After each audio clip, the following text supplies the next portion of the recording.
Welcome to this week's On the Fly. I'm your host, Gene DeFilippo, and our guest this week is the highly talented and very successful Director of Athletics at Central Michigan University, Amy Folan. Amy, welcome to the podcast. Thanks for having me, Gene, and thanks for that great intro. You've always been a good friend. Now I know how good you really are. Well, I mean it. You know, you've had a great career. You and I first met when you were at Texas. You were there for a long while. But there's a lot of women out there that are listening to this podcast, and they'd like to know how you got to be where you are. So take us from college at the University of Connecticut and take us up to the present time. Yeah. So, like you said, I was a student athlete. And so understanding the impact of that transformative experience was personal to me. I originally thought I wanted to do sports broadcasting. Part of the reason why I went to UConn, being so close, I did some internships, and Noreen Morris, who's commissioner of the Northeast Conference, was a compliance person, and she had played soccer. And she was the first person to come up to me on my first day as a student athlete and just connect and, ask you how you were doing. And so that's always had a profound impact. I've had a lot of great mentors, but she was the first. And she let me know how even the small things of being a sport administrator can make a big deal. But from there, I started to look at what she did. And she said, "You do not want to do compliance." And we laughed to this day because I started out in compliance. And then I really liked that it took you through the whole department. You worked with all the coaches, all the student athletes, the athletic director, and at times the president, if you had issues that were significant enough. And that usually did happen. And so I liked the exposure and the ability. I didn't like how compliance is sometimes the negative part and it's telling people no. But I really found an opportunity to kind of be like a lawyer and an advocate. And if you had people doing the right thing, which I align myself at great places with great people, that was the case, then how did you really fight for them within the system to give them the advantage that was legal and protect their championships? So kind of took that approach. And I was fortunate enough from UConn to go to Georgia. They had the Olympics in 1996, worked for Vince Dooley, and learned so many great things at that great institution. And at the time, Roy Kramer, who won the 1974 football championship here at CMU, was a commissioner of the Southeastern Conference. And Roy Kramer was transforming college athletics and starting the BCS, and learned a lot and admired him for his vision and what he was doing. And that started to be some of the seeds that would attract you to a school like Central Michigan and know that story. And from there, that's where UConn said, "Hey, you have the basketball experience. You do need to go get the football experience." So Georgia was the place. From Georgia, the NCAA was moving from Kansas City to Indianapolis. And I had 2 years of FBS football experience. And there wasn't a lot of that on staff. That gave me the opportunity to go to the NCAA. I worked there for 3 years. And then DeLoss Dodds came calling. There was a major infractions case at Texas, and they wanted the best compliance department. And Dodds told me, "If you give me the best compliance department in 5 years, I'll help you be an AD." And he was full of it because it took him 18 years to help me become an AD.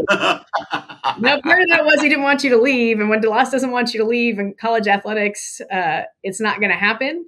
But I was truly lucky, like incredible people, Bill Little, and even get to work with, Mike Perrin, Chris Del Conte, like work with so many great people. And there's just countless of people behind the scenes and presidents at Texas. So I had 18 years to grow up in like one of the best departments in the country, and excited it helped prepare me to be able to come to CMU and try to continue the tradition of being a leader in the MAC that the school's known for. Speaking of compliance, I really do think it's a good experience for directors of athletics, because when people come to you, the easy thing is to say no, but you say, "You know what, let me investigate it and try, and let's see if we can get this done. Or if we can't get it done this way, maybe we can get it done that way." And that's what you do as a director of athletics. So I really think the compliance part of it, even though you didn't stay in it, was really good experience for you at a young age. Yeah, I agree. I mean, I think it's like you said, taking adversity or something that's negative and finding a way to make it a positive. And that's a great challenge because, as you said, you have to do a lot of that in the chair. And then I was able to be around so many good people that I was able to transition into fundraising. DeLoss knew if you want to be an AD that you need to know how to do revenue generation. And he saw a lot of things I did and just taking an office and revamping it, making a national leader. And he said, hey, just take those same tenets and have it happen over here. A lot of people don't get that experience. But I was fortunate, and I was just around him and a lot of people listening and learning. And I got to know a lot of the donors through my time and coaches there. And I just took what the coaches want and need and put it into the fundraising. And, when Rick Barnes leaves, compliance isn't good job security. So you got to go back into fundraising. Yeah. I don't like to talk about male athletic directors or female athletic directors or whatever. I wish that people would just look at it that they're directors of athletics. Um, you know, talk to me about your movement up the ladder and how happy and and thrilled the women are for you because you've done such a good job that other women want to follow and will follow and be successful as directors of athletics. Well, I think you're right, Gene. There's hard jobs, as you know, regardless of male, female. They're tough jobs, but they're very rewarding, and they're also like incredibly fun. There are a lot of people doing things in this world that are not nearly as rewarding and fun as what we do. Although athletics, going to events and being there working are two different things, but still, we know we're pretty lucky to be around young people and institutions and try to make them better every day. Del Conte might have been the happiest. He got rid of me, so he might have been the happiest one to see me in the chair. The big brother I never wanted, but I actually, I think it's normal for me. It's been a male dominated experience, but I think playing sports, my dad coached my soccer team when I was 5. And so I've always thought it was normal. I don't think it's really been something that I sit around and look at. Where I notice is there are times when I met some of the female teams here, they're so excited because they haven't seen it that much. And one time somebody asked me about 2 years ago, they said, hey, do you know how many there are? I think I told you when I wanted to be an AD in college, people laughed at me. I think there were like 4 women at the time. The number is bigger than this, but out of the 133, the last time I checked, do you know how many there are? I don't. 12. Wow. Yeah. So, I mean, that was a sobering number too. I thought it was bigger. So I don't dwell on it. But I think everybody has they're challenging jobs, but super rewarding. And I just feel lucky. And I feel like I have a bigger responsibility to be successful. Like you said, people will judge you on how you do. And every day try to live up to the legacy of some of the great people here and make this place continue to be a leader in the MAC. And that's all I can do is do our best and try to do a good job and be known for that more than, being a female in the chair. I love the MAC conference, and I'd like you to talk a little bit about it. When I was an associate at Kentucky, I really looked forward to being a director of athletics in the MAC. I thought that those were really, really good jobs and great preparation. And I look at the MAC conference going way back, and I remember when Miami of Ohio beat Georgia and Florida in successive years. And I look at some of the teams, even the last couple of years, Bowling Green defeated Minnesota at Minnesota, and then last year, Georgia Tech at Georgia Tech. It's a really, really good conference. Can you talk about it for us? Yeah, I lived a few different places, but grew up in Westerville, Ohio from 3rd to 8th grade. So was in the MAC footprint. Like you said, just the history and all the greats that have come through here. Saban, Urban Meyer, even ADs. You got Gene Smith, you've got Ward Manuel, you got Herbie Colcutt. Just so many people all over the place have come through these MAC. And the coaches that have come out of Miami of Ohio, Amy, it would take us a half hour to name half of them. I know, but I try not to give David Saylor any credit when I don't have to, because he gave me my first paying job at the University of Georgia. So that's how small of a world it is. But you're right. I mean, the conference, like what you said, is an area that I've always looked at and been like, hey, that's an incredible conference with history and tradition, and it's a great place. And I feel fortunate to be a part of it. Yeah. The House settlement will take place hopefully in a couple of weeks here.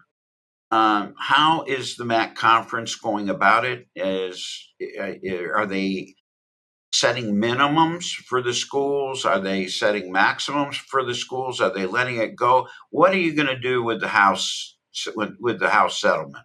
There's been a lot of conversations, and I think the decisions right now is everybody is opting in and being part of the Division One FBS footprint. All those details are still being ironed out, and we're looking at everything. I think what the MAC is known for is you mentioned it, outkicked your coverage, and so you have less, but you actually do more with less.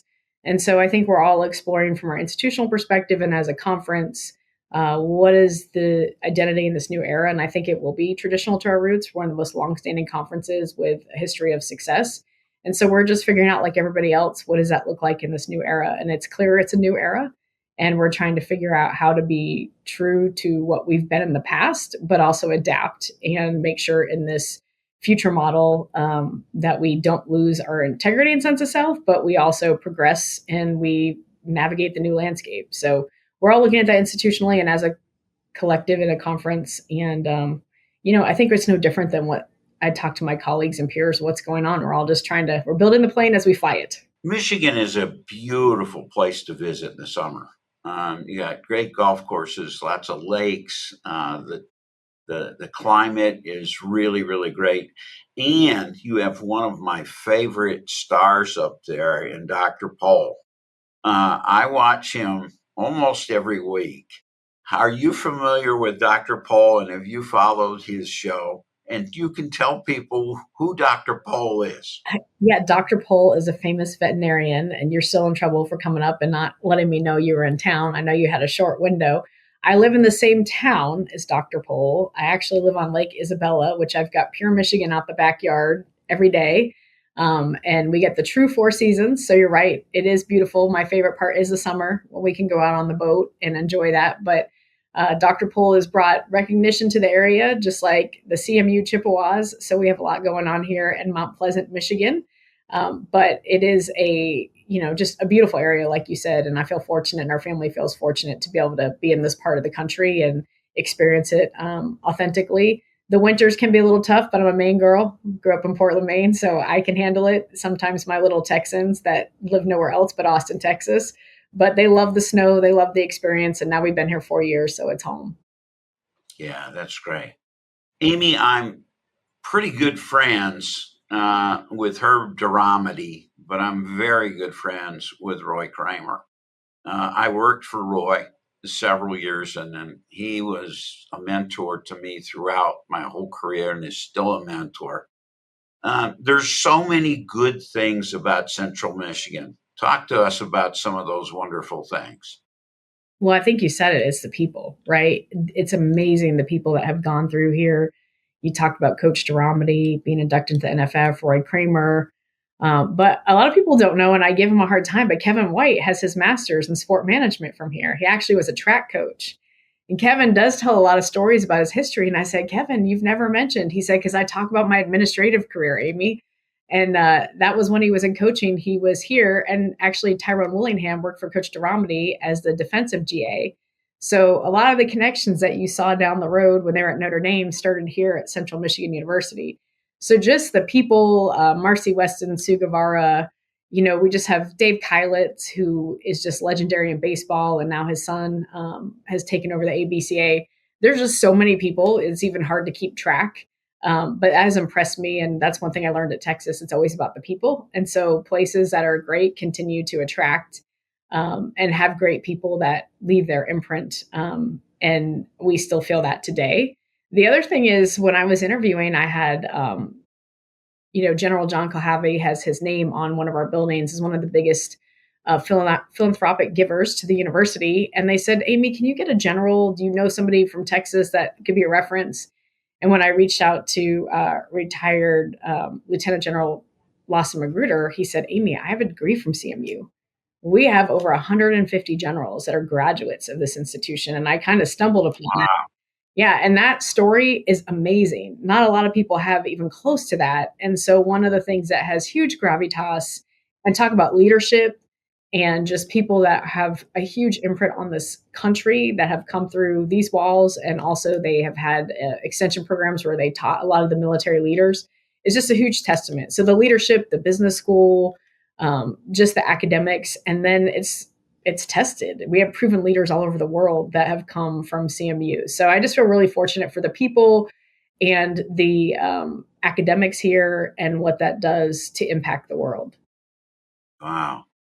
Amy, last year, Coach Mack retired and you hired a new football coach. How did you go about that? And tell us what your thinking was in going to hire a new coach. Yeah, well, when Coach Mack came to me and just said, "Hey, it's time," he was a big piece of why I came here. I saw how successful he had been and what a good person. And Karen, his wife, is just amazing. So, for all of us, it was that happens in time, and they deserve their retirement. But I knew we'd have to go out and find a leader who my first calls were Herb Duromedy and Roy Kramer. Like, what would they look for? What do they think it takes to be successful? They're the most successful people that have been through that football, head coaching position, and took what they said. I also called a lot of our former alums. I called key stakeholders and asked what they thought the qualities would be. And then I took all that.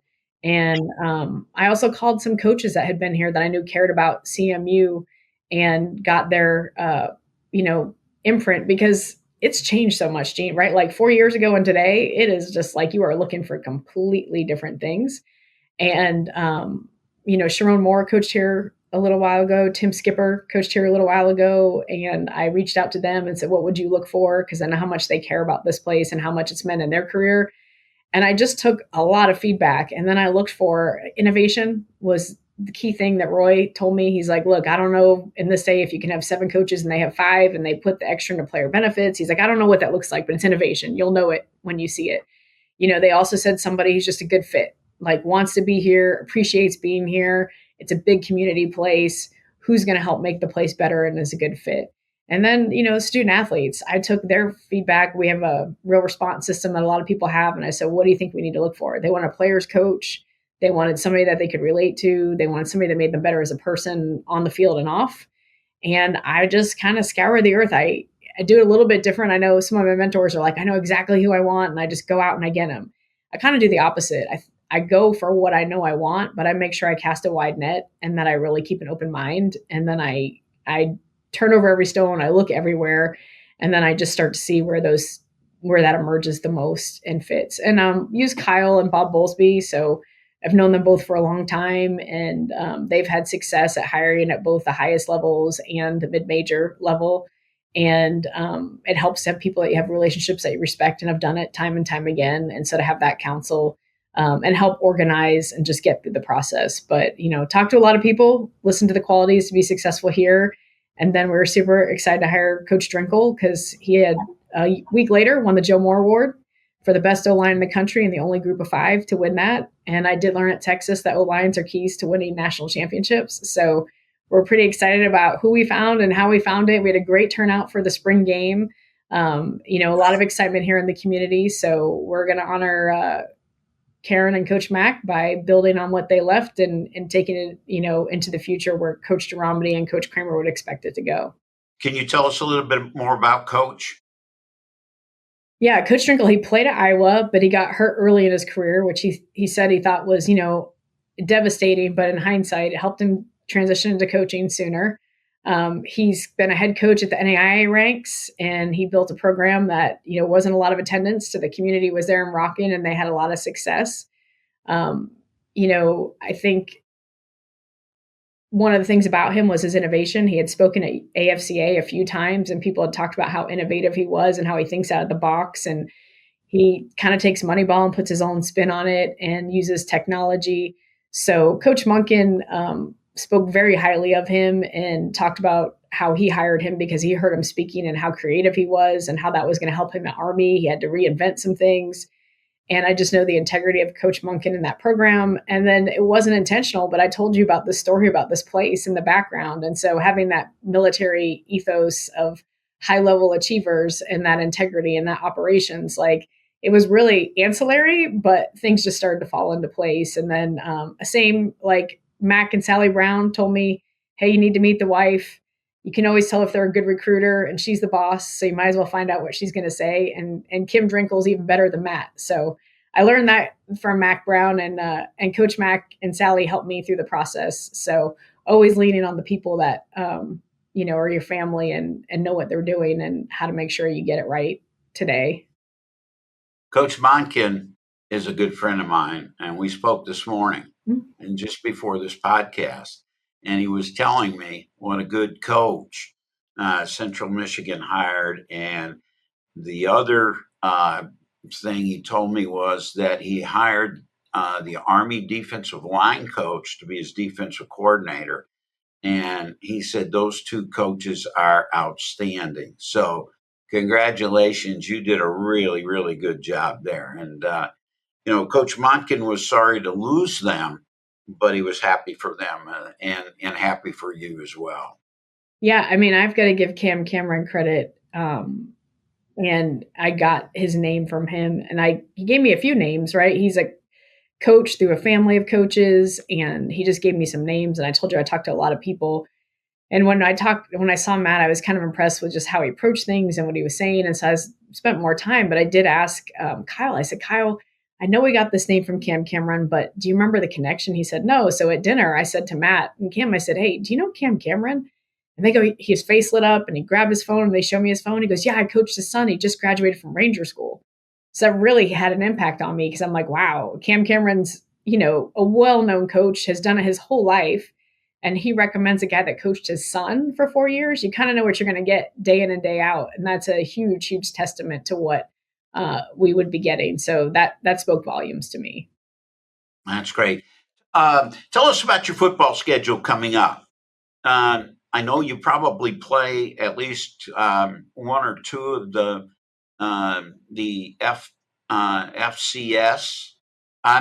FBS schools. Who do you have this year on your schedule? Yeah, well, we open up at San Jose State. And I think Marie Tuitt was a 2-time Hall of Fame sport athlete. So I think that's probably on the schedule. That was before my time, but we're going to go out. And as you know, the former Navy coach is now the head coach. So we're going to have a little Army-Navy showdown here with San Jose State when we open up the football season. So that will be fun to. That'll be fun. Yeah, and I heard that they weren't excited when I hired Coach Drinkle, so that does let us know we've made a good hire. So it will be a good matchup. They knew that was going to be a tough game, so we're excited for that. We also go to Pitt. So we're going to be away at Pitt, and we go to Michigan. So we go down the road, and our alumni base that is over 240,000 living alums. We have a big group of those in Detroit, and so it will be good to play at Michigan and be able to get a lot of our alumni together. That's great. I know San Jose State. My son John coached for 2 years there, and he was on Mike McIntyre's staff, and Mike had that. I think it was 10-2 or 11-1 season. And then Brent Brennan took over and he did a heck of a job. And so, that'll be a tough opener. And Pitt and Michigan are always good teams. So that's an exciting schedule for your fans. It is exciting. And, we got a new coach, so we got a lot of excitement here and I'm looking forward to it. Good. One thing that I wanted to run by you was you and your team have done a terrific job of fundraising and selling tickets that probably has never occurred as successful as you and your team have been. Can you tell us about some of those successes? Well, from a fundraising background yourself, and we talked about I split careers, but we're super excited that this past year we got the largest university outright gift at $5 million. It's going to be used for a golf facility when approved by the trustees, but that will be coming up here this week. And I know they're excited about the project as well. It's transformative for the university, as you know, when you raise those fundraising levels and get those big gifts. So we're super excited about the impact on athletics, but as well as the university. And, our external teams have done a great job. We have set ticket sales records this past year, and they keep building upon their records from the previous year. We have football attendance up 21.52%, and that's pre-pandemic levels. We didn't go off of the pandemic, even though I came here at that time. And then just, our revenue records. And so all things external have been growing, and really just proud of the team and all the efforts. And it's a tribute to this great fan base, right? Our 240,000 alums that are all over the country. They all come back to Mount Pleasant and celebrate. And we have been lucky in the MAC. our student athletes that have not left, I'll sometimes talk to them and say, hey, in this day and age, they said, we have the best fans. Our fans show up, they care, the strong community sense comes through. So we're lucky in the MAC. We've always been known to have great crowds and a great fan base that's very loyal and participates. And so we're really proud of just taking all the external efforts and being able to raise the bar. Wow. You and your staff have done a great job. Congratulations. We have a great team. Well, we're out of time on this week's On the Fly. I'm your host, Gene DeFilippo, and I want to thank our guest, the highly successful Amy Folan, for being with us today. And to those of you out there who are listening, thanks for your time this time, and we'll see you next time. Fire up chips. Thanks, Gene.